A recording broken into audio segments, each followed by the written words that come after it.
IPL Indian cricket को खोखला कर रहा है। नहीं, इस वीडियो में कोई मैच फिक्सिंग या फ्रॉड की बात नहीं होने वाली है। ये एकदम जेन्युइन वीडियो है। तो अगर तुम्हें भी अभी तक बिग बॉस जैसे शोज अनप्रेडिक्टेबल लगते थे तो 2024 की आईपीएल ऑक्शन को देखने के बाद तुम्हारा ये डिसीजन भी बदल गया होगा, क्योंकि इसी ऑक्शन में सोना हीरे के भाव और हीरे तांबे के भाव में बिके हैं। जो आईपीएल कभी यंगस्टर्स के लिए एक स्टेज बनकर शुरू हुआ था, वो आज सिर्फ फॉरेनर्स और कुछ टॉप क्रिकेटर्स के लिए मनी मेकिंग हब बनकर रह गया है। पर वो कैसे, आइए जानते हैं।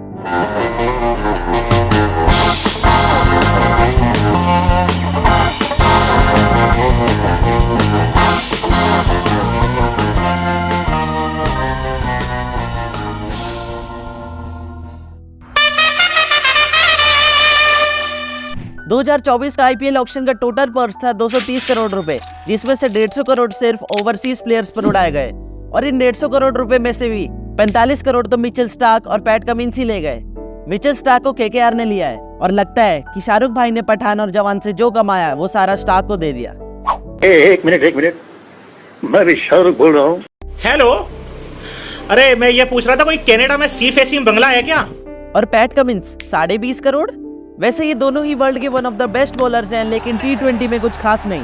और हाँ, ये वही पैट कमिंस है जिन्होंने 2023 का आईपीएल स्किप किया था वर्ल्ड टेस्ट चैंपियनशिप फाइनल पर फोकस करने के लिए।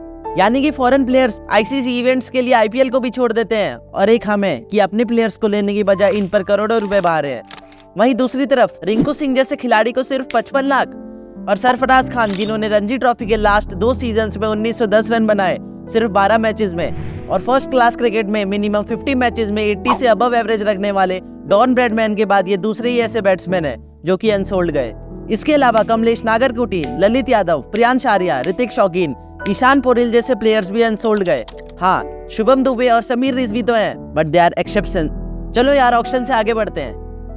चलो। अब हर साल आईपीएल आता है अप्रैल या मई के टाइम पर। उस समय प्लेयर्स के जोश से लेकर नोटों की छपाई तक सब अपने पीक पर होते हैं। ये आईपीएल के 2 महीने इंटेंस क्रिकेट और प्रेशर वाले होते हैं, और ऊपर से पूरे साल हमारे खिलाड़ी इतनी मेहनत करते हैं, इतने दबाव में रहते हैं। फिर आईपीएल ट्रॉफी का प्रेशर, अपनी रिस्पेक्टिव टीम को जिताने का प्रेशर, और सबसे बड़ा है इंजरीज का खतरा। 2022 में इंडिया ने 11 टेस्ट, 29 ओडीआई और 22 T20 खेले थे। यानी कि 11 टेस्ट के 55 दिन प्लस 29 प्लस 22, और इसमें आईपीएल के 14 मैच भी जोड़ दो तो 120 दिन, और इसमें 2022 के T20 वर्ल्ड कप और एशिया कप के मैचेस जोड़ो तो टोटल 123 दिन प्योर क्रिकेट। तो क्या हुआ भाई, उनका तो काम ही है। और वैसे भी 365 में से सिर्फ 130 दिन ही तो खेल रहे हैं ना। बिल्कुल नहीं, इन मैचेस को खेलने के लिए आपको हर दूसरे दिन लोकेशंस बदलनी पड़ती है। प्लस मैच में मुंह उठा के तो नहीं आ जाओगे ना।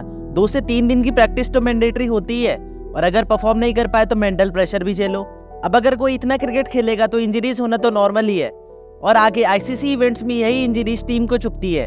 जैसे 2022 T20 वर्ल्ड कप और एशिया कप में जसप्रीत बुमराह, दीपक चहर और हर्षल पटेल। 2023 के क्रिकेट वर्ल्ड कप में हार्दिक और अक्षर पटेल इंजरीज की वजह से बाहर हो गए थे। सच में आईपीएल की वजह से इंडियन क्रिकेट टीम का शेड्यूल काफी टाइट हो जाता है, जिससे आईपीएल मैचेस की वजह से प्लेयर्स को आईसीसी मैचेस की प्रैक्टिस से कॉम्प्रोमाइज करना पड़ता है। 2023 के आईपीएल में जब हमारे सारे खिलाड़ी मैचेस खेल रहे थे, तभी दूसरी ओर ऑस्ट्रेलिया के ज्यादातर प्लेयर्स आईपीएल छोड़कर 2 महीने से प्रैक्टिस कर रहे थे, और इंग्लिश पिचेस पर यूज्ड टू होने के लिए स्टीव स्मिथ और मार्नस लाबुशेन तो इंग्लैंड जाकर काउंटी क्रिकेट भी खेल रहे थे। आईपीएल की वजह से हमारे प्लेयर्स को वर्ल्ड टेस्ट चैंपियनशिप फाइनल की प्रिपरेशन के लिए मुश्किल से 1 हफ्ता मिला विद नो रेस्ट, जो कि बहुत कम था। और ऑस्ट्रेलिया के ये 2 महीने हमारे 1 हफ्ते पर भारी पड़े। अब यार, पहले के टाइम पर क्या होता था ना कि बैट्समैन और बॉलर्स की वीकनेसेस थोड़ी हिडन रहती थी, पर जब से आईपीएल आया है तब से कुछ भी सीक्रेट नहीं रहा, क्योंकि आईपीएल में सारे इंडियन प्लेयर्स, ओवरसीज प्लेयर्स और कोचेस 2 महीने तक साथ में रहते हैं। भाई, हमारी तो 10 मिनट के गेम प्ले में रैंडम प्लेयर से बात भी हो गई तो हम उसे अपना भाई मानने लगते हैं, पर यहाँ तो प्लेयर्स 2 महीने तक साथ में रहते हैं, तो सोचो उन्हें क्या क्या नहीं पता होगा। अब यार, ऑब्वियसली फायदा तो हमें भी होता है, पर भाई हमारी लीग है, हमें फायदा नहीं होगा तो किसको होगा। और इसी ओवर एक्सपोजर के चलते दूसरे प्लेयर्स हमारी कमजोरी जान जाते हैं। बाउंसर मार बाउंसर, जी सेठ जी। जैसे यहाँ केकेआर के coach Brendon McCullum Shreyas Iyer को बाउंसर या शॉर्ट बॉल डालने के लिए बोल रहे हैं, क्योंकि वो श्रेयस अय्यर का वीक पॉइंट है। अब प्रॉब्लम सामने आई है तो सॉल्यूशन भी होगा ना। बिल्कुल है। आईपीएल हर साल 1.5 लाख से भी ज्यादा लोगों को जॉब देता है, groundsman, supporting staff, security, food ventures, सभी को। ऐसे में आईपीएल को बंद करना एक बेकार ऑप्शन होगा, और ऐसा कभी होगा भी नहीं। लेकिन इससे लिमिटेड जरूर किया जा सकता है। हर टीम के 14 के बजाय सिर्फ 7 या 8 मैच हों। इससे खिलाड़ियों का वेयर एंड टियर भी नहीं होगा और सब इंजॉय भी कर पाएंगे। दूसरा ऑप्शन यह है कि हमारे यंगस्टर्स या खिलाड़ियों को बिग बैश, CPL जैसी लीग्स खेलने देना अलाउ करना चाहिए। इससे उनका टैलेंट भी सामने आएगा और उन्हें ओवरसीज कंडीशंस में खेलने का एक्सपीरियंस भी हो जाएगा। क्योंकि भाई IPL कितनों को ही चांस दे देगा, पर BCCI कभी ये होने नहीं देगा, क्योंकि इससे IPL की क्रेडिबिलिटी पर असर पड़ेगा, जिससे IPL की ब्रांड वैल्यू बहुत कम हो जाएगी। तो इस वीडियो में इतना ही। लेफ्ट वाली वीडियो देखो अगर क्रिकेट वर्ल्ड कप 2023 की बिजनेस मॉडल को जानना है तो। अब कुछ लॉकडाउन किड्स बोलेंगे IPL trophy greater than world cup trophy, छोड़ो इन्हें।